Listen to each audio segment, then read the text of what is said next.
Hey there, I'm an animated Conor Walsh, which is kind of ironic because people say I'm pretty animated in real life. Anyway, welcome to Walsh Wednesday, my new/old podcast.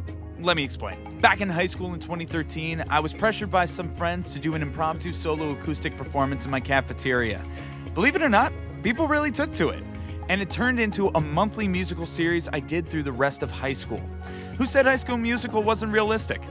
By college, I turned Walsh Wednesday into a web series, focusing on interviews surrounding community events, charities, and local entertainment in the Hudson Valley and Capital Regions of New York. Walsh Wednesday spawned several spin-offs such as the Walsh Wednesday Concert Series, Walsh Wednesday Spotlights, and Walsh Wednesday The Reflective Series before its hiatus in 2021.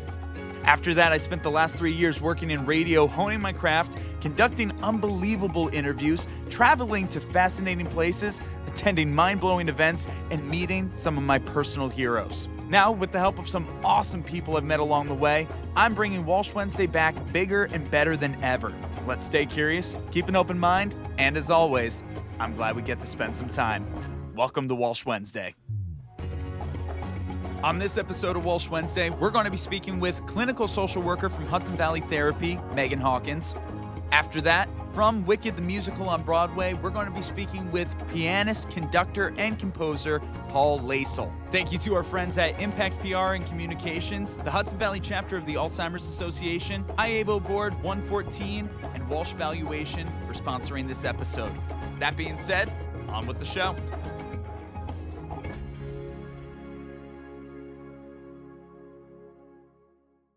Hey there, and welcome back to Walsh Wednesday. As always, I'm Conor Walsh, and I have a great interview for you guys today. Obviously, we're going to be getting into the new year, comes New Year's resolutions, and honestly, that kind of gets really burdensome sometimes. And you really just need a way to be able to figure it out and a way to decompress. And sometimes if that's not even a problem, you just need somebody that you need to be able to talk with. So that's why we are here with Megan Hawkins, clinical social worker for Hudson Valley Therapy. Megan, how are you today? I am well. Thank you so much. Thank you for having me. Absolutely, and Happy New Year, of course. Thank you. So this is a really relevant topic, especially post-pandemic. I feel like there's been a lot more attention towards mental health, of course. But being the beginning of the year, everybody has their New Year's resolutions. Everybody's coming out of the holidays, good or bad. So there's a lot that we can really get into this.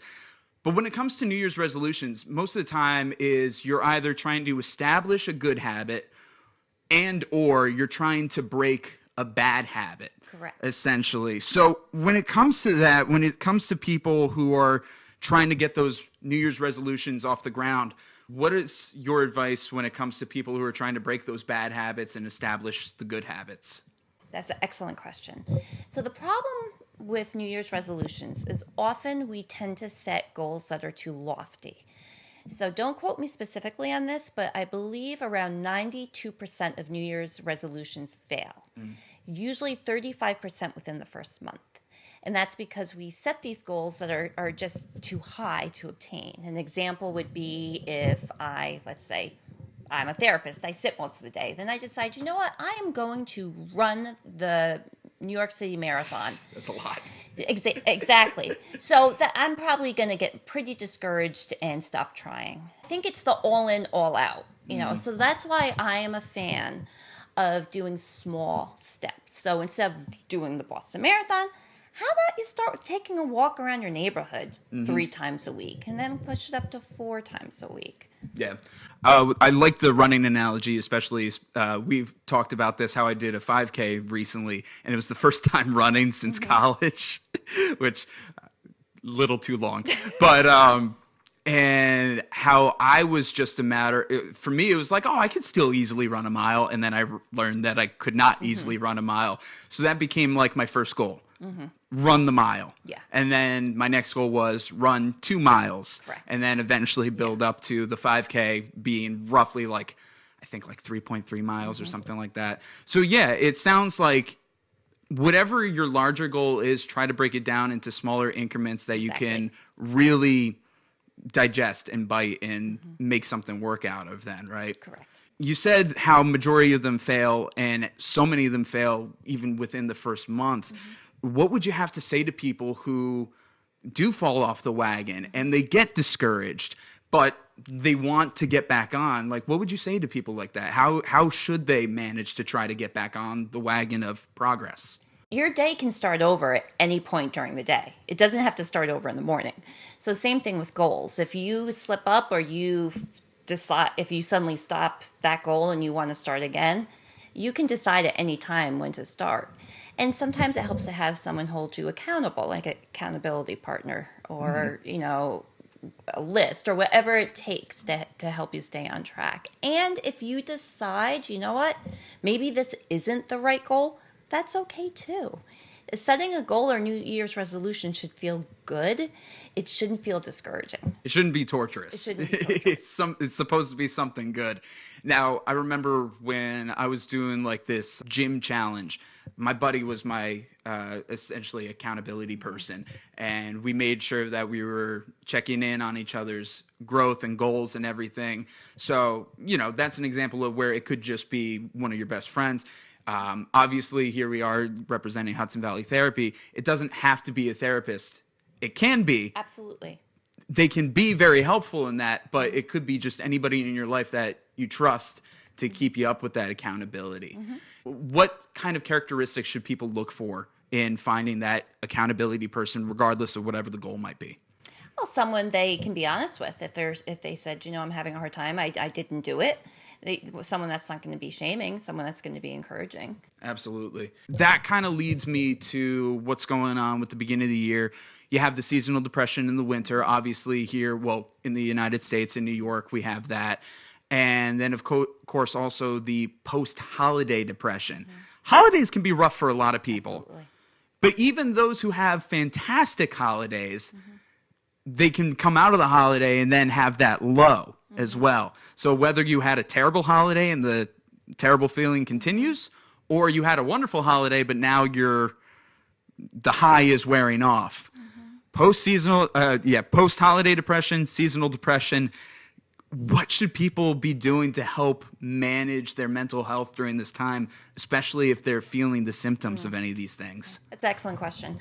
I know we always hear exercise, but movement is so important. Movement and exercise. And I'm not saying going to the gym and lift weights. I'm saying walking or stretching or even YouTube yoga for beginners, chair yoga. I mean, seriously, it's not just meant for our elderly people. It's safe and it's effective. What it does is it decreases your cortisol, which is your stress hormone, and it increases your serotonin. Exercise is just, if it's done safely, it's just good for you emotionally and physically. I always encourage everyone to find things that bring them joy. Whether that's getting together with friends, whether that's reading books they like, whether it's doing something once a month that they have something to look forward to.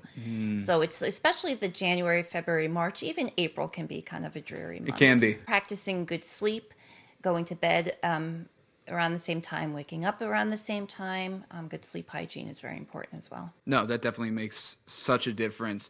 And I'm glad that you mentioned all the stuff about like being active, but not necessarily going to a gym, because during the winter, people who want to go outside and walk or run or bike, like they're not going to have many of those opportunities, but they're not everybody's a gym person. Correct. Or they might start off going to the gym and then they fall off. And me personally, I love going to the gym. But I also love just walking on my treadmill at home, rewatching Star Wars for the 100th time, so whatever that might be, or I incorporate stretching into my morning routines. So that always seems to help me out. So I'm glad that you brought that up. And I like what you said there about having something to look forward to during these times, because January and February, specifically for me, feel like nothing's going on. Sure, you got like Valentine's Day and the Super Bowl in February, but like they feel so fleeting. Yeah. And it's kind of hard to hold on to that excitement and that joy of everything that's going on. It's not like Christmas or in Hanukkah and Kwanzaa and New Year's all happening in December. December's really loaded, isn't it? Yeah. But just to be able to work around that, I think, is very important. Now, this is kind of like two-part question, I should say. What do you have to say to anybody to encourage people to look into receiving counseling? Those who might be looking into it, but they might feel discouraged for whatever reason, whether that be their upbringing, personal stigma, social stigma. Anybody who's just simply considering it, even just 1%, what would you say to help coax those people into finding the right placement for them? Oh, that's a great question. It can feel daunting at first, and it can feel intimidating, but if you find the right therapist, it can feel very comforting. You are allowed to interview different therapists and find one that feels like a good fit. Therapists have different techniques. And for those that feel that there's a stigma, I once read a quote that therapy is like going to the gym for your brain or something to that extent. I like that. Yeah. I like that. Well, definitely the consistency factor. I definitely like that. So you're telling me that all therapy is not just Goodwill Hunting. Yeah. Robin Williams telling fart stories and deep, it's not your fault. It's not your fault. No, not at all. No, absolutely. I mean, a lot of therapists, hold their clients accountable for their behavior, and that's part of therapy. It's what am I doing in this situation, and what is the other person doing, and why might they be doing that? It's creating insight and other sight. Yeah, absolutely. Just being able to have perspective outside of yourself. Correct. And that really helps with your own accountability for others. I guess this is a 3-part question now, because there is something attached to this that I do want to bring up. I saw something online recently talking about one of the hardest things about going to therapy is not going to therapy, but dealing with all the people who are not. Yes. Yeah. What do you have to say about that when it comes to the perspective and the accountability side of that? Here you are going to therapy yourself, you're building up, you're getting better, but those around you are stagnant in their ways, and it's very hard to deal with people, even if you love them so much, and they're just constantly in your life, but again, they're stagnant. Yeah. What would you say to people? Like, what's the best way to deal with that? It's a great question to bring up in their therapy session. Yeah, it's a tough question. A tough question. I always encourage people to, well, first we validate how frustrating that is. Yeah. And then we talk about, how can we deal with that situation? What's the best way? Where's our locus of control? Where's our power, and what could be going on with them? Yeah. Everyone has a story, and all behavior serves a purpose. So are they reacting or acting that way because they're hurting? Are they reacting, acting that way because they just had a really bad day? Or did they have their own trauma? Not to excuse them, but it's everything in this world is a give and a take. Absolutely. And what you said a moment ago about reevaluating things and figuring out where that person or multiple people's place is in each other's lives, establishing the correct boundaries. That's a huge thing these days, because you don't want to be walked on. You don't want to be stepped on. You don't want to be taken advantage of, whether that's physically, emotionally, any of those. So you can still very much keep them in your life if you want to, but understanding that there's a boundary and there's a limit, and not having the same openness potentially that you had before, where it made you a little too vulnerable. Now, the third part of the original 2-part turned into 3-part question.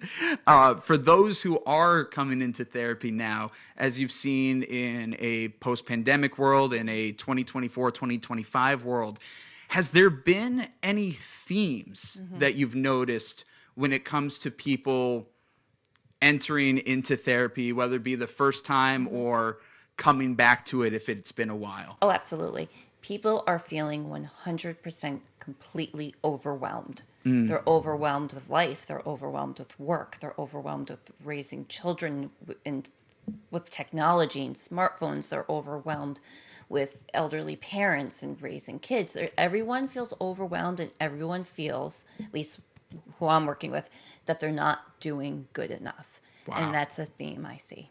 So there's a lot of anxiety, a lot of overwhelming. Yes. Because, and correct me if I'm wrong, one of the definitions for anxiety is a lot of fear of the future. Oh yeah, that is anxiety. Yeah. Exactly. So nobody feels like they have control over everything. So in your experience then with people coming in and feeling overwhelmed, what are some, I know this is a very general question and it's different for everybody, but what are some ways that people can find control for themselves when they feel out of control and overwhelmed? Well, I think, because what are you thinking? Our thoughts are food for our body. So what are you thinking? Is this thought helpful? Are you problem solving or are you worrying? Are you a big fan of mindfulness? Mindfulness is being present of the day. If you're worrying about what could possibly happen in 6 months, what's going on today? We have a lot going on right now. Today we need to worry about or get through versus what might not even happen in 6 months. Yeah. For example. Yeah, mindfulness was big. I remember I really dove into the concept of mindfulness during the pandemic. I was reading a lot. I was listening to a lot. And I was really discovering what the heck mindfulness really was and just being present. I actually just picked up a new book about being present. Buddhist monk wrote it. Haven't started reading it yet. I'll let you know how it is once I do start. But I saw it at a bookstore in Saratoga, and I'm like, all right, I know I want this for the new year. But yeah, it's a tough thing to do, to be present these days. Oh, yeah. We were talking before we even got on camera and on the mic about the way that social media is these days, how the way that it is, it heightens our awareness of mental issues, and it can be great to help erase some of the stigma, getting more awareness for certain things. But also on the other side, it can be very negative where it just, everybody wants the label and then just stops there, no progress, and just uses it as a scapegoat. So what are your thoughts on the way that social media is presenting mental health these days? It's a mixed bag. I mean, there are a lot of wonderful resources out there, and there is a lot of knowledge, and there's a lot and a lot of support, but also there's a lot of what we call pop psychology, people who don't have any background or education or experience claiming to be coaches or claiming to be, what was one? It wasn't a coach, it was well, influencer, of course, being a big term. Yeah, and they were spouting out, they spout out information that's not evidence-based, and so it's you have to be kind of aware of, almost like snake oil salesmen, and it oversimplifies it a lot, and and just be, receiving a diagnosis, whether it's anxiety, whether it's depression, ADHD, whatever it is, the reason you get a diagnosis is that there's a treatment. So for example, let's say I'm diagnosed with depression. Okay, that doesn't mean I can say I'm really depressed. I am not going to do anything now because I have depression. No, it means we find you the right medication if you choose to take medication, and we're going to develop some plans to get you feeling better. And this is what you're going to do, and this is what we're going to work on. Yeah. It shouldn't be just an excuse. It shouldn't be like, I have depression, so I'm just going to mope around and treat everybody like crap or something like that. It should be, all right, this is what I have to work with. I'm glad I know the first steps of treating this. How can I get better? And unfortunately, I do know a lot of people who just stop at getting the label and the diagnosis and just be like, well, that's who I am. Yeah, that's unfortunate. And it's tough. And it's tough to deal with. And hopefully, with time and awareness that they might decide to actually do something about it. But it is a tough thing to deal with. I have to jump in. There's personality disorders too, which is a whole nother talk show. Yeah. And that's something we can't touch upon. But that makes me wonder with what you just said. Actually, you know what? While we do have a moment with personality disorders, that was something we talked about not that long ago where I was kind of confused on something. I feel like the term bipolar gets used very blanket. Yes. And it's being used in cases where it's not technically true. Correct. And that's where you were telling me about like the personality disorders. So I think this actually would be a really good moment, if you don't mind, to kind of differentiate the two for us. So when you say personality disorder with bipolar, are you thinking borderline, or are you thinking, because there's... Well, that's the thing. That's the thing. See, this is what I'm talking about here. Okay. So bipolar disorder is a mental illness, and there's two types. There's bipolar 1 and there's bipolar 2. Bipolar 1 is the more severe. And when you do hear someone say, oh my God, she's so bipolar, she's so moody. Yeah, no, that's not bipolar. Yeah. Bipolar is cycles of severe depression followed by something we call mania. Bipolar 1 mania is usually you're not able to sleep. They don't miss it. They are energetic. They usually have delusions, like delusions of grandeur. They are highly irritable. They're extremely impulsive. They usually get into trouble with spending or sexual promiscuity. So they're usually hospitalized because their behavior is so extreme. Oh, wow. Followed by a crash of depression. That's bipolar 1. So then 2? Bipolar 2 is a lesser form of the mania. It's called hypomania. So you could be severely depressed and then have a hypomania period where you might need less sleep. You might not need you need some sleep, but not 8 hours like before. Yeah. You can get by on like 3 hours for a few days, and you don't really miss it. And you might spend a little bit more, you might drive a little bit more recklessly, but it's not at the extreme that the bipolar 1 is. So being moody is not bipolar. Yeah, a lot of people I feel like just say that. It's like, oh, that person's moody, they're bipolar. No. So, and I feel like that it really cheapens the term. It cheapens and it insults people who struggle with bipolar, because bipolar is a very hard thing to live with. Yeah. There is many medications now. Before, decades ago, there was like one. It was probably just, I think, lithium. Now there's so many. Actually, lithium isn't as scary as you think. But there are so many medications now for bipolar with minimal side effects. That's good. So it's very treatable. Personality disorder is something that is not treatable with a medication. It's more of how you're hardwired. Hardwired, probably a lot of lifestyle, a lot of things along A lot of those thinking, lines. a lot of real Yeah. thinking Okay. patterns. And that's probably, I'm thinking what you're thinking of with borderline. You see that a lot on social media. Yeah. And that's what I wanted to really kind of differentiate here, because there is a lot of misconceptions Yes. around that. Yeah. And where you have, it's kind of the way that you're hardwired, it's the way that you're thinking. And with somebody along those lines and they're struggling with something like that, obviously coming to get some kind of therapy, some kind of counseling, would the goal then be to try to rewire the way that they're thinking, or to help understand why they think the way they do, so then they can adjust for the patterns that they want to display? Both? Yeah. That's terrific. And I'm glad that we brought this up, because I feel like I see every other mental health TikTok, bipolar, oh, this, bipolar, is like that. You're just cheapening the term. So I'm glad that we're talking about this right now. So as we wrap this up, do you have any last little nugget that you want to share with anybody listening who have any particular thoughts about therapy, who want to start, or they've been in it for a while, but they just need a pick-me-up, I guess? Okay. It's okay to switch therapists. That's okay. If you find you've been with a therapist for too long and you're not getting what you need. Some people feel therapy shouldn't be for forever, and maybe not for you. But some people do need a therapy every week. It's their one place to be, whether it's held accountable, one place to just get a neutral insight on something. I encourage anyone who's looking into therapy to attempt to find someone. It can be tricky with insurance. Yeah. Unfortunately, as you know, we live in a country where insurance dictates. But check out if they cover your insurance, what you can do about that. Yeah. And many offer virtual now. That's one good thing that came from COVID, is that mental health is now much more available on virtual. Yeah, and some people prefer that. Some people prefer that. I personally like the in-person experience, but there's a lot of people that really enjoy the virtual because it does allow them some of that same freedom. A lot of the freedom that I mentioned earlier, people get that more in the virtual space.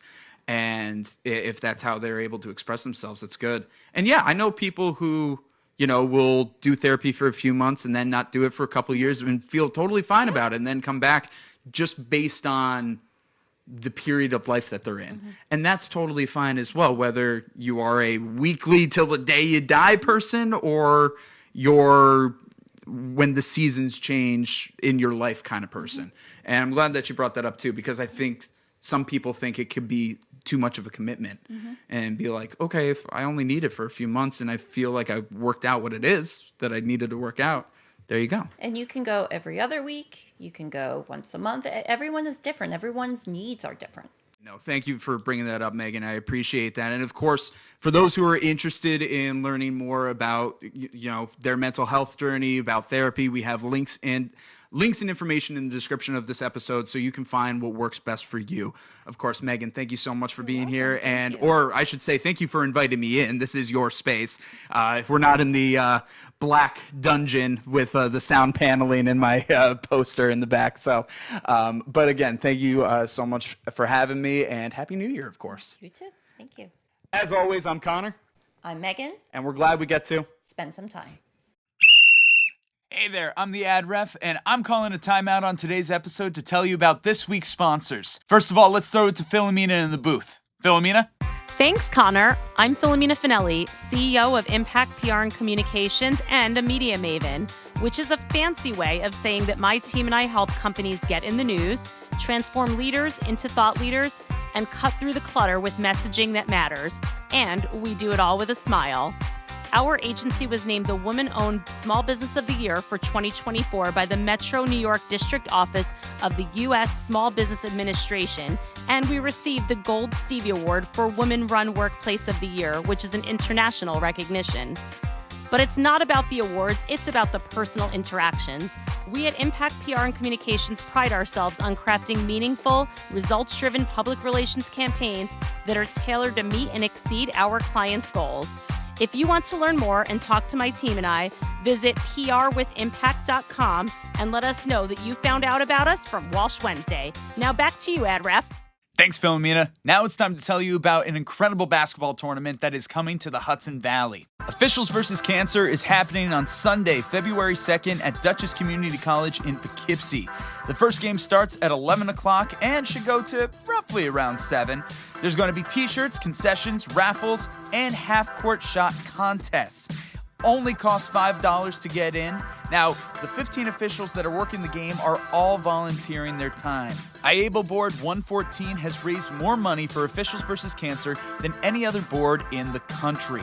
All proceeds from Officials vs. Cancer goes to the American Cancer Society. The day starts with Red Hook vs. Millbrook, followed by Colony vs. Kingston, then NFA vs. New Paltz, Haldane vs. Spack and Kill, and to wrap it all up, Saugerties versus Beacon. For more information, scan the QR code that's on your screen now.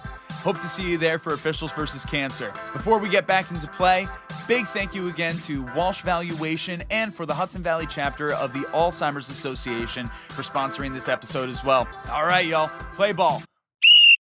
Hey guys, welcome back to Walsh Wednesday. As always, I'm Conor, and joining me today is a good friend of mine. We have Broadway pianist, conductor, composer. He's been with Wicked on Broadway for all the 20 years that it's been on Broadway. Holy cow, that's incredible. Not to mention, he is one of the co-founders of Core Theater Group. With us today, we have, oh shoot, I should have asked this ahead of time. I've never heard anybody say your last name before. How do I pronounce it? Totally fine. It's Loesel. That's what I thought, but I just want to make sure. Yes, it's Loesel. It's Loesel. I have German heritage, and then so it's that, and then my family I'm from Michigan, and so there's a Midwest part of it. Back in Germany, it used to be Loesel, like Frank Lesser, and then somehow, in the Midwest, it turned into Loesel. I love that. You know what? Part of me was like, I was going to cut this whole part out because I screwed up, but I don't think I'm going to now.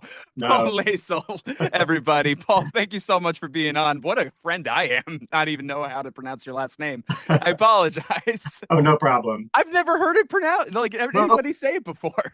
Listen, we're friends on a first name basis, so that's all that matters. Yeah, that's true. So This is starting off great. But Paul, thank you so much for being here. And I just got to say, congratulations on that run of Wicked. This is a huge year for this show. Obviously, of course, celebrating 20 years on Broadway, but also how the movie is dominating the box offices, even still right now, which is incredible. So a lot of great stuff. And I'm sure it's a very exciting time for you and everybody involved, whether the movie side, the Broadway side, all of that. How has it been feeling recently? It's amazing. We could definitely tell a change in our audiences. Listen, our audience has always been like we're at a rock concert. It's a very loved and adored show, and our audiences love to scream with us along with us. But since the movie came out, it's been just crazy. We've always done well ticket wise, thankfully, but and now we're pretty much sold out for the next few months. I was Uh, going to say, with being on Broadway for 20 years, I would imagine ticket sales have been good for a while. yeah, But yeah, that's incredible. And probably a lot of enthusiasm. And as people have been seeing in the theaters, a lot of sing alongs. There's probably a lot of people singing along and getting up out of their seats. Am I right? yeah, Yeah. yeah. I mean, during the live show on Broadway, if someone is singing along, people tend to shush them a bit. But Yeah. Yeah. But I'm sure things have changed a little bit with some new people coming to Broadway. I'm sure that the yeah, movie has brought a number of new people out that typically wouldn't come down to the city or come out to see a show. So that's yeah, it's probably new and interesting. exciting. Yeah, I've actually met a few people who just saw the musical on Broadway because they saw the movie, Yeah. and then they wanted to see it live on stage. They hadn't seen it yet, and vice versa. There's millions of people who have seen the Broadway show and then seen the movie. But it's really interesting for people to come from the movie first to us. And in fact, I heard of through a friend of a friend, someone saw the movie, so they only saw Act One, and they came to see the Broadway musical, and they see Act Two, and so they're like, oh, this is what happens, and this is what we're going to see next year when Part Two of the movie comes out. Yep. Yep. It's funny when I saw Wicked for the first time, I was really not sure what to expect with Act Two because by the time that Act One was over, I was like, wait, we still have an Act Two? Like, what else are they going to show? And I really love what Act Two does to broaden the story of Oz altogether. Let's bring it back a little bit. Let's go back about 20 or so years. I want to know how you got involved with this production to begin with. Sure. Yeah, it's really interesting. I had that question over the years, and it's different for musicians than it is for actors, singers, dancers, coming into a Broadway show. Everybody on stage basically has to audition for their roles. Luckily, in the musician arena of this, it's more about networking and your reputation in the business. I did not have to audition for Wicked. I got it because I had already worked with the original music director, Stephen Aremus, on an off-Broadway show called The Wild Party, the Andrew Lippa Wild Party, just a few years before. So we already bonded as friends and coworkers, and he apparently liked me and my work enough because when he got his big, actually it wasn't his Broadway debut, that was Avenue Q, Oh, but his big, music directing, yeah, he music directed both of those. He just asked me, said, "Hey, this new Stephen Schwartz musical is happening that I'm doing on Broadway, and do you want to be a part of it?" I said, "Absolutely, thank you." So, a lot of times when a new Broadway show is opening, the music director will pick a core group of musicians, maybe, an associate pianist, associate conductor and pianist, maybe another keyboardist, maybe a lead trumpet or a drummer, someone of a few core people. And then the company hires a music contractor to fill out the rest of the orchestra. But that's kind of the same thing. I mean, there's really no auditions going on there. The contractor says, oh, I like this person who just did that show for me, and they work well with this person because they're trying to put personalities together too, hoping that the show will run for 21 years and people can get along with each other for 21 years in a small, cramped, dark space. yes, absolutely. So, no, it's great to be able to get in there, the networking.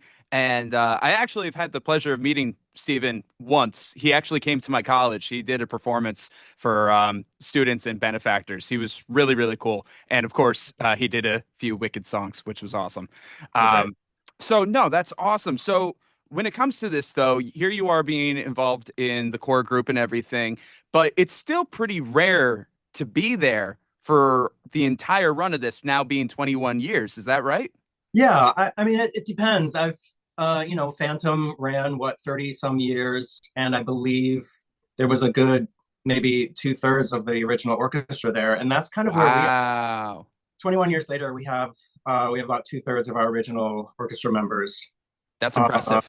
yeah, and a couple people retired a few years ago because they were at the end of their career, and because the show ran long enough, they said, "Okay, it's time for retirement," and they're out. And then there were a few who moved on, took the chance by leaving a hit Broadway show to open a new show.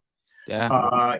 They just maybe that's more for them. Some people are built to play this show 8,000 times, and some people are not.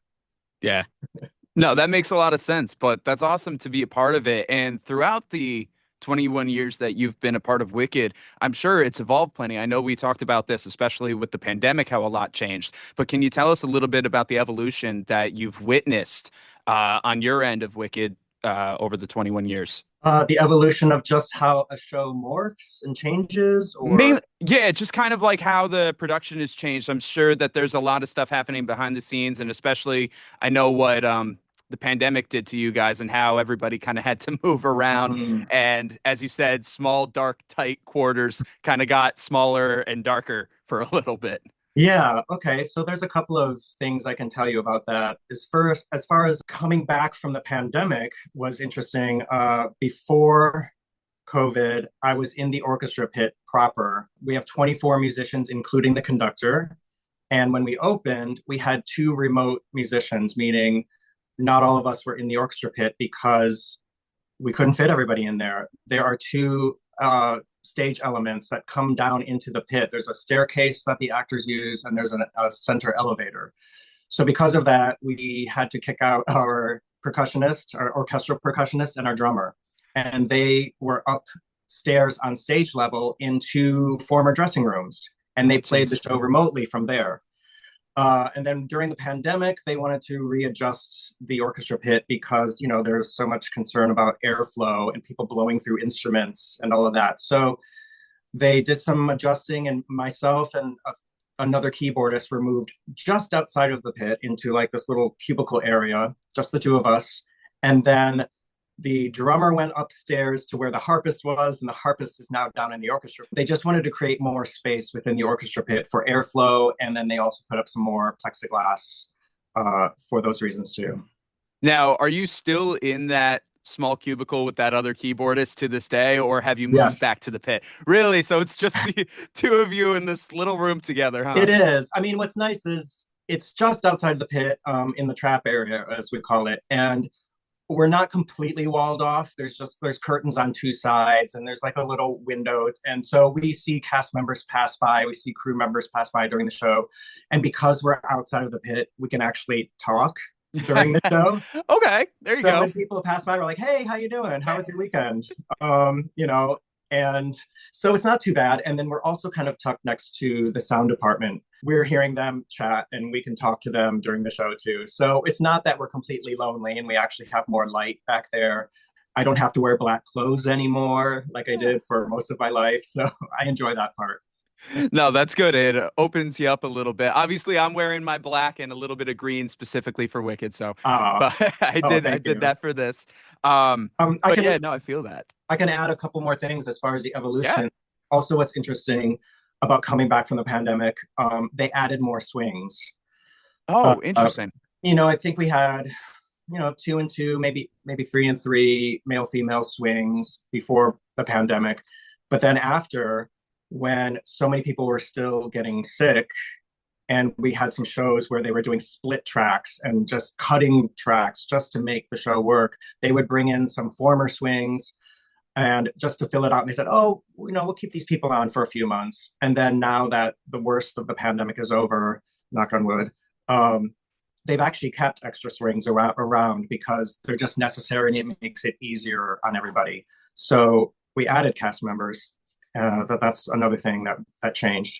No, that's awesome. Obviously, being involved with theater, I understand the definition of swings, but just for those who are listening who aren't as into theater as us, what is a swing? So a swing would be someone who is hired basically to come to the theater and be off stage and wait in the dressing room in case they need to go on for an ensemble track. Meaning, let's say one swing comes in and she covers 8 or 9 or 10 female ensemble tracks. Mm-hmm. And there's male counterparts for that too. And they are off stage. They may get noticed that they're on for a specific performance like next week or whatever, or you're going to be on all week for this particular track because that person's on vacation. Or it may be spur of the moment, half an hour before the show, someone is late and they can't go on, so a swing will be said, you're going to be on tonight and have to get ready in a half an hour for top of show. Or even in the middle of a show, if there's an injury, they'll have to go, get in costume quickly and get on stage. And so that's a swing. And then there are understudies. So that would be the next, let's say, not level up, but it's somebody who is already in the ensemble on stage, but they understudy a principal role. So there may be a couple women in the ensemble who cover Elphaba. So if Elphaba would go out, well, I should go then to the standbys. We have 2 standbys. That's another area of like a swing. The standbys, we have a Glinda standby and an Elphaba standby who come to the theater, again, wait in their dressing room to be there in case something happens to one of the witches. Could happen, it's happened during the show that someone gets sick and they have to get quickly painted in green and get on stage, and they just make the transfer seamlessly. Wow. And we don't stop the show unless it's a really tight squeeze of time. But that's a standby. So if a standby goes on, that's all fine. If a standby is not available, or sometimes they want to put an understudy on just to get them into the role again. If an understudy Elphaba goes into Elphaba, a swing will go into the understudies ensemble track. So it's just kind of pieces that kind of keep moving position. I love the musical chairs element of all of this. Just like when the music stops, somebody take this. No, but that is great. And it really is interesting to think about. I wish I had a swing. One show, I rolled my ankle falling off stage one time, and I still had to finish that show and then a show later that night. So, oh, wow. Yeah. Yeah, no, it was a bit of a rough one we got through, but see, that's the nice thing about being on Broadway. You actually have a little more resources than just a community show.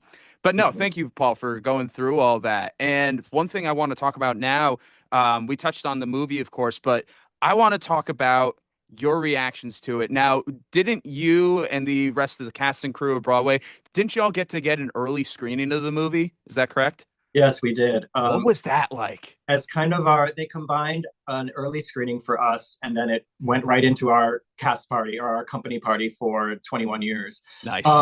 It was an incredible experience. Private screening, we filled the theater with just everyone from on stage, backstage, front of house, just everybody who's a part of the show right now, plus some past cast members, crew. It was an incredible experience to be there with everybody. And then on top of that, we had the stars there. Ariana and Cynthia were there. So that was exciting. And Kristen Chenoweth, along with producers and the director, John Chu, they were all on stage prior to the screening to talk about their experience and just say welcome. And it was really exciting to the point where at every entrance, at the end of every song, people leapt to their feet and applauding and screaming and just so happy. That's awesome. So as somebody who's been working on it on Broadway, you give your stamp of approval to this movie, it sounds. Absolutely. And, I could feel that inside of me watching the movie, just like, oh, they did it right. They did it right. This is great. And then at the party afterwards, you're talking to your colleagues and you're wondering if everybody else feels the same. And right off the bat, everybody's like, yes, I think they totally hit it out of the park. And what we, I think, as people who've worked on the stage musical version are happy with is that they kept the best things of our stage musical version and then added the movie magic that we can't do on stage, like, huge chase scenes and action moments, lots of other, special effects that are really incredible. So it's a nice balance between being faithful to the original show. That's great. It kind of fills in all the imagination that you have in your head as you're watching the musical on stage and your imagination runs wild, filling in the rest of the scene. They managed to fill in the rest of the scene and then some. It really Absolutely. is impressive. And it's such a cool thing.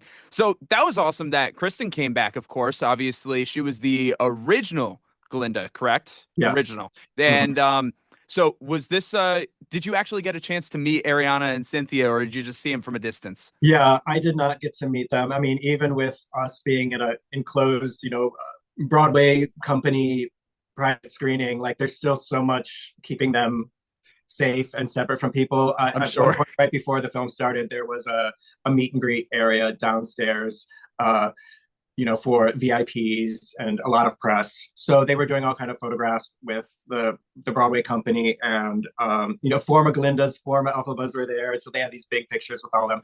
And I went downstairs to go to the restroom actually, and peeked my head into that room and got to watch all that happen. But no, I didn't meet them. But hey, that's still really impressive. And besides, they wouldn't have that job if it wasn't for people like you, Paul. Just always remember that. No, that's fantastic. So before we transition to talking about a few other Broadway and theatrical things that you do you have any last little comments that you want to leave to those who are new to the realm of Broadway and new to Wicked now because they're seeing the movie? Any little thing that you just want to say to all the new Wicked converts? I don't know, but thank you, and keep coming back, and bring your children, bring your grandchildren. I think this is obviously it's one of those musicals that has already crossed generations, and it's amazing to see people come back and bring their children, or even now that I've been with the show this long and I'm a middle-aged man. We're getting people into the cast who saw the show 20 years ago when they were 8 years old or something like Yeah. that, when they were kids. So that's really fun when someone comes into the show, and usually I'm the first person they work with because I'm teaching them the music. And I always like to talk to them about when they first saw it. And some of them like, yeah, I was sitting in the audience and thought, I want to be on that stage someday. And then here they are, and it's really incredible. That is incredible. That's awesome. I love hearing that. And Yeah. also how you said how it crosses over. I literally heard popular on my local top 40 station. So somewhere between Rihanna, Beyonce, Eminem, I also heard popular come on. Isn't So that wild? Yeah. yeah. And in fact, I was in the pharmacy the other day, and I heard a tune. I was like, wait, why does that sound familiar? And I realized it was For Good. Oh, And I got quick Shazammed it. It was like, who's singing this? And I think it's Leanne Rhymes and someone else. I was like, it was kind of a country version of For Good. And it was huh. playing on a top 40 station. That's amazing. Okay, Yeah. I haven't heard that version, but I'm going to have to look that up now. That's really Yeah. cool. Yeah. Awesome. All right, so that's some homework that we all have to do. We got to check out that version of the song. But yes, I also want to bring up you are one of the co-founders of Core Theater Group. You guys have been doing amazing work in New York, doing various different productions, and you have a production coming up in February, Always Patsy Cline, which is going to be a phenomenal show. You were telling me a little bit about that before we got on the mic, but figure give you a chance to talk about it all now. I guess before we get into the initial show, why Core Theater Group? Why start your own theater company when you have this great job on Broadway already? It's like, and you're doing both. It's not like you're going from one to another. You're doing both. That's a lot. So congrats Yeah. to you on it. But yeah, tell us why Core Theater Group? Yeah, it's interesting with theater coming back after the pandemic. Broadway came back pretty quickly, and the numbers are good right now as far as I read. Broadway is doing well, but anything smaller, regional theaters down to community theaters are struggling. So why would we start one of them when it's a hard atmosphere to start a new theater company? Well, kind of two parts of that for me. One was that prior to the pandemic, my big creative outlet, other than Wicked, Wicked is a creative outlet. I love playing the show, even after 7,000 shows, 8,000 shows, because it's still live music, and I love that job. But it is a consistent thing that I do 8 shows a week for many years. Um, to expand my creativity, I was a musical theater writer. with a friend and colleague of mine. I wrote 2.5 musicals and dozens and dozens of cabaret songs. And so I loved that part of my creativity in doing that outside of Wicked. Leading up to the pandemic, for various reasons, I'll make the short story of these 2.5 musicals take forever for something to happen to them. And it took us 10 years to get one of ours to a really great place of some regional theaters. My musical was called Ella Minnow-P, based on the novel Ella Minnow-P, the girl's name, by Mark Dunn. Fabulous little read. It's so great. Ours was LMNOP, the musical. And we had it produced at Goodspeed Musicals in Connecticut and Tuts in Houston. And we had Broadway dreams like everybody does, but it just didn't make it back to New York. So that was kind of soul crushing. And that kind of dovetailed into the pandemic when, all hell broke loose and, we just stopped writing. And then coming out of the pandemic, my writing partner moved and has another job. And we just kind of said, you know what, we don't feel like writing anymore. Maybe we'll come back to this someday. So that part of the creativity for me was gone. It left. And then coming out of the pandemic, we're here in Warwick, New York. We met some other theater expats from New York City who also moved out here.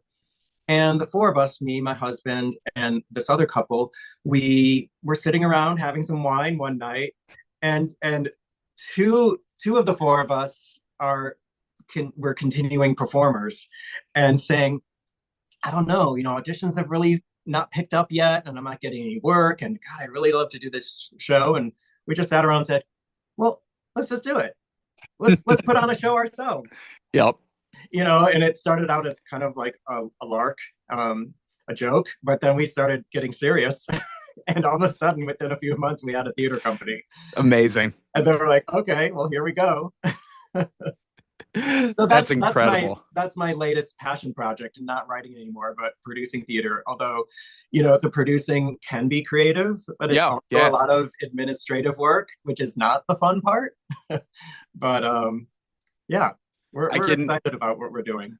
I understand that, starting up CMJW Entertainment, there's a lot of stuff that was like, oh crap, I didn't know I had to do that, and a lot of paperwork. So I totally get you on that. Shout out, of course, to Chuck, Pat, and Jessica. Love those guys. Fantastic. Yes. And of course, the inaugural show, that's how we met, through Rocky Horror Show. You want to take us through that, Paul? Yeah. So kind of how Rocky Horror happened is really funny, is that so our initial plan was to produce Cabaret, the musical. Oh. So we were forming this company April, May of 23. And we thought, okay, well, let's give it, I think we could produce something the winter of 24. And we were going to do Cabaret because Chuck has always wanted to play the MC. Like, great, we're going to do it. We put in for the rights. And I believe we had the rights for just a few months or something. We just started planning on our inaugural production of Cabaret when, guess what? The production from London said it was transferring to Broadway. And therefore, because it's Broadway and because we are in the proximity of New York City, the rights were snatched away from us, So we're like, okay, we're not doing Cabaret. And in the meantime, we still were kind of looking for a venue. We don't own a theater. We have to rent spaces for our theater. So we're kind of talking to the locals around town. Where do you go? There is the Sugarloaf Performing Arts Center, which is lovely and all, but we thought maybe that's just too big for us right now. We need to start smaller. We didn't quite know what we were doing. In the meantime, some local friends said, hey, do you know that there's a space at the old abandoned prison in town? We knew there was the old correctional facility in Warwick, but we didn't know that there was apparently something like a cafetorium, a room that had a proscenium stage. And we said, no, we didn't. So we went to the owners who own the property of the abandoned prison, but are only using part of it as the Hudson Sports Complex. Which is so nuts when you think about it. So nuts, but it's amazing what they have there. But in fact, we went to them and they said, yes, we do have this room. Let's go show you the room. And it was this stunning, huge cafetorium space with a proscenium stage. And we just walked in and went, oh, this is incredible. And, our eyes lit up and looking at the possibilities of doing something here. And so we're in the meeting and the owner says, okay, can you do something? Oh yeah, it's so great. It's in it's an abandoned prison. All of us were saying, what can we do here? Let's do something spooky and scary. Because can you do something in the fall, October? We're like, oh wow, that's 4 months from now. Sure, yes. And so we signed, a little rental agreement as is. Now this was the fun, interesting part is we knew that there was no heat or running water to this space. We still said, yes, we're going to do this because it's October. We probably don't need heat. We can probably get away with that. Running water, a little harder, but we'll bring in some porta potties for everybody just outside the space, which we ended up doing. And that being said, that's how we ended up with, we just said something scary. I had done Rocky Horror Show 20 years ago in Summerstock, and I loved it. It's fun. It's easy to put up. Well, easy.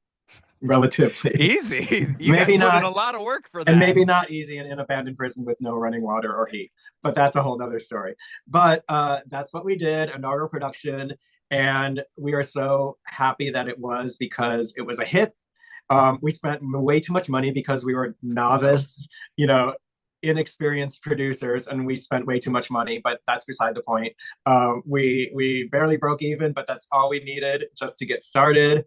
And it was just fun to have the community's involvement and attendance.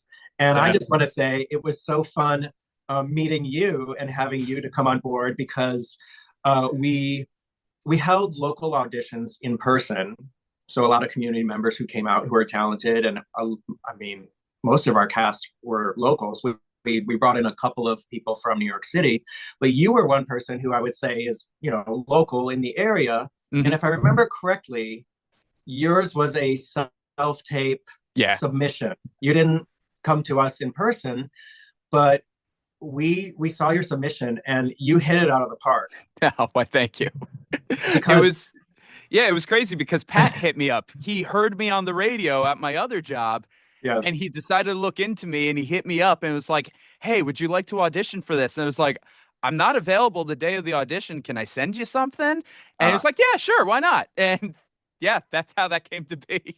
Yes. And also you can correct me if I'm wrong, but what got me, and I was like, oh, he's cast. First of all, I think you sang to, because we were looking at you for, what's his name? For Eddie.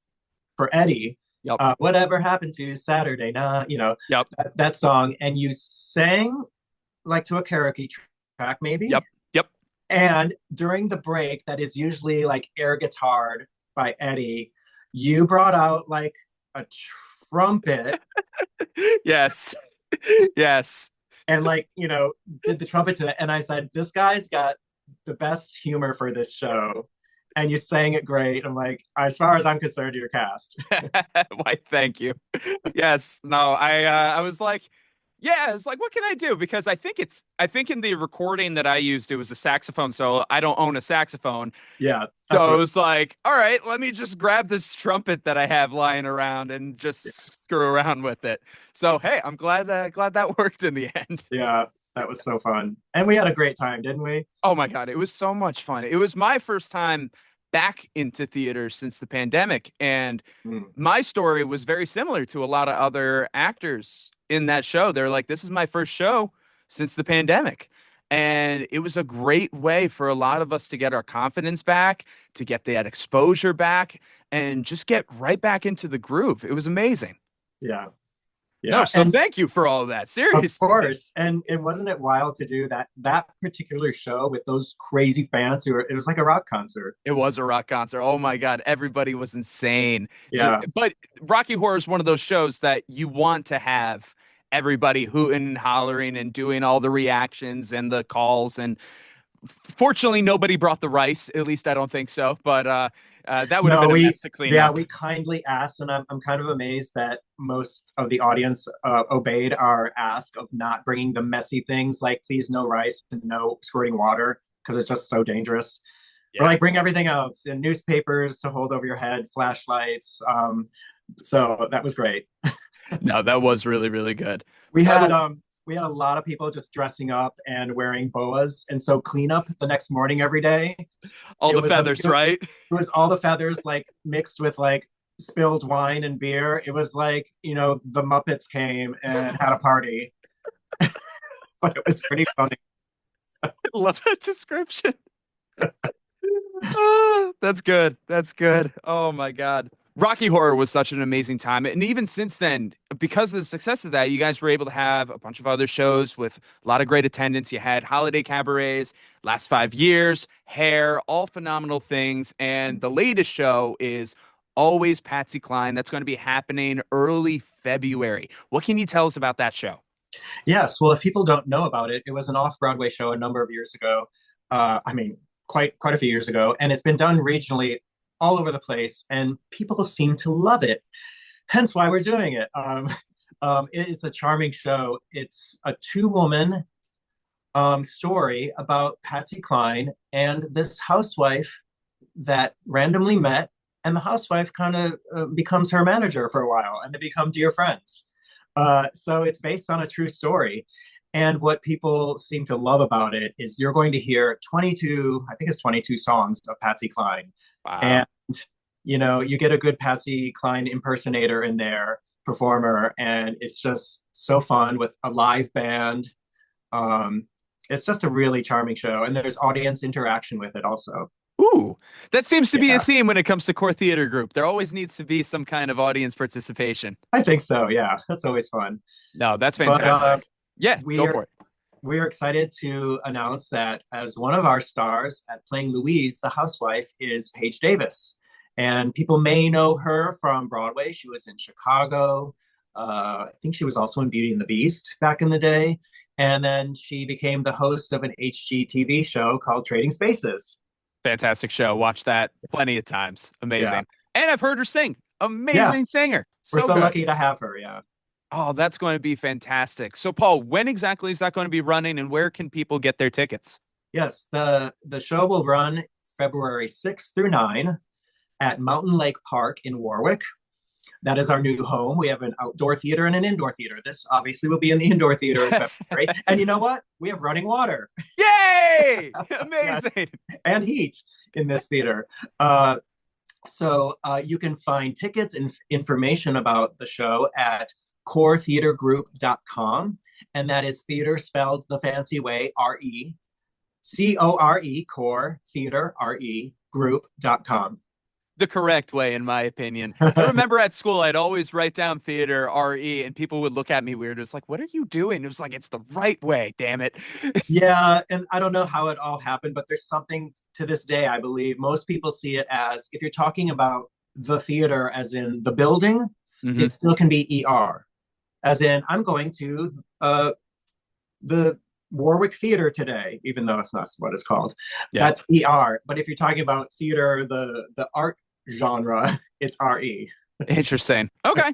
Good to know that. I'm happy good to know that. You learn something every day. Yeah. No, that's terrific. And of course, we'll have all the links and information in the description of this episode so people can get their tickets while they're listening to the end of this episode. So you better do that.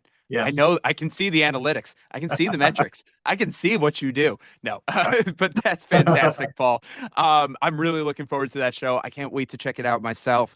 The last thing that I really wanted to talk to you about is something that you and your husband Chuck have been doing for quite a few years now. You guys have this wonderful performance that you open up to the community. Broadway at Baird's, it's in Warwick, and it is such a charming thing. I love it. I was lucky to be a part of it once, along with a number of the Rocky Horror crew. Tell us about that and how that you've managed to bring this community together through Broadway music. Yeah, that was actually our first entry into this community of who we are and being artists and musicians. We moved here permanently during the pandemic, but we did have this house before that. So we've had the house for 7 years. 6 years ago, we went into town. We're exploring our new home area, and locals that we met said, "Oh, you should check out this really charming historical tavern in town," because we were saying we used to vacation down in Bucks County, Pennsylvania, in New Hope area, lots of historic buildings, and we would stumble upon a couple of old taverns or restaurants who had a piano bar kind of atmosphere. And I thought someday I'd like to have that. That looks like fun. So when we were here, we thought, hey, let's start one of our own. Someone led us to Baird's Tavern in Warwick, historical Baird's Tavern. Martha Washington slept there. George Washington had meetings there. And now it's this beautiful tavern. We went in and talked to the general manager at the time and said, hey, this is what we want to do. Would you be open to having us here do a monthly cabaret Broadway series? And they said, sure, that sounds great. And so we've been doing it for 6 years now, including the pandemic. We were had to take a little bit of break, but it's once a month, generally the first Monday of every month. It sometimes changes if there's a holiday or something. So if people want to just follow and know when we are performing, you can follow Baird's Tavern on Instagram. You can also follow me at Squeezebox Heidi on Instagram, or Chuck Ragsdale, Charlie Rags on Instagram, and we will always post when we're performing our shows. And it's just a wonderful, just relaxed, chill, let's all get together in a tavern and have some drinks and sing some show tunes and pop songs too. No, it's fantastic. And you've had a mix of a lot of the local community performing and then a number of your Broadway friends performing. And that's so cool to be able to have this level and caliber of performances there in Warwick for everybody to experience and appreciate. And no, just and especially in such an intimate environment. And it's been great to see like a lot of people like grow and develop through this. Do you want to talk about that? Just like the people who keep coming through and you see like their personalities and their talents just build and build and build. Oh, yeah. I mean, initially our plan was, because we are so close to New York City, to bring our lovely Broadway friends out here to join us. And so we did that for the first couple of years, where we'd have a Broadway star come out and do a little kind of mini set in the middle of the whole cabaret. And we still do that now, but we only do it. We have Broadway performers during the summer when we're outside. Baird's Tavern has a lovely backyard and performance area, and we get, a larger crowd out there. And so we bring a Broadway performer for that and have a few locals. And then in the fall and winter and spring, when we're in the tavern, it's Chuck hosting, me playing the piano, and all the locals who want to come out and sing. So that's what's been really fun, is that to see and hear the talent in this area is incredible. And like you said, there's varying degrees of talent, and we welcome all levels. And we have seen some people who were shy and said, I used to sing, but I have a family now and this other job, and I haven't sung in a long time, but I really want to. And the first time they sing, they're scared, they're nervous, and they're quiet. And then they've now sung a couple times over and over, and they're just rah, just like Perfect. Just really seeing them, blossom and get comfortable and realize that we're doing this in a loving, warm, as we say, safe space. Like, go ahead, make mistakes. Don't be perfect. Forget your lyric, whatever. We all will shout out the lyric and sing along. And it's just that kind of warm atmosphere that allows people to come out and just have a good time. Oh my God, it's so fun. And I need to make my way back down to Warwick because I loved going there before. I'll have to check it again for the new year. For those who are interested in either performing or just checking it out, obviously you said follow Baird's Tavern, yourself and Chuck, but for those who want to get involved in performing, what's the best way of reaching out? You could either, if you want to perform at Baird's Tavern, you could either just show up for one of the performances and get to meet Chuck and myself and just say, hey, I'm new to this and I want to join in, and then I can just take your information and put you on the list for the next month. Or reach out to us through Instagram and just send us a private message, and then we can get in touch. Amazing. Sounds great. Paul, I don't want to take up too much of your time. You've already given me so much already. So thank you so much.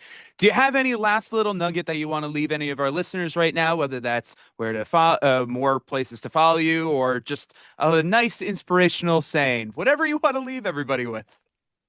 I think what's really making me think a lot today is to make sure, and I think we have to remind ourselves to go out and experience life, and especially the arts, live and in person. I myself have gotten very caught up, probably since the pandemic too, of staring at my phone, watching streaming shows, which hey, I love and still do a lot of that. But we have to make sure we are able to experience each other and humanity and the arts and music live, because there's nothing like it. It's just so invigorating and exciting. And when we get into a room with each other in this small little tavern and make music for each other, just the warmth and the joy is infectious. And so I want to remind everyone to just go out and see live music and live theater. I don't think we could have ended on any better note than that. Paul, thank you so much for being here on Walsh Wednesday. Again, if you want to follow Paul, Wicked, Broadway at Baird's, Core Theater Group, we have all the links and information in the description of this episode. Make sure that you check it all out. And one thing's for sure, I know after you do, you will be changed for good. Aww. Thanks again. Thank you, Conor. As always, I'm Conor. And I'm Paul. And we're glad we get to spend some time. And that's a wrap on this episode of Walsh Wednesday. Big shout out to our guests, Megan Hawkins and Paul Loesel. Not just that, but another thank you to our sponsors for this episode, Impact PR and Communications, IABA Board 114, the Hudson Valley chapter of the Alzheimer's Association, and Walsh Valuation. Last but certainly not least, we have to recognize our first Patreon member, Jenna Hess. Thank you, Jenna. I love you very much. I can say that because I actually know you, and I appreciate the support. You can support this channel by becoming a Patreon member with memberships as low as $5 a month. With that, you can get behind-the-scenes content, your name featured in the credits of each episode, and access to the Spend Some Time chat. You can find that and more by scanning the QR code on your screen or by going to the links in the description.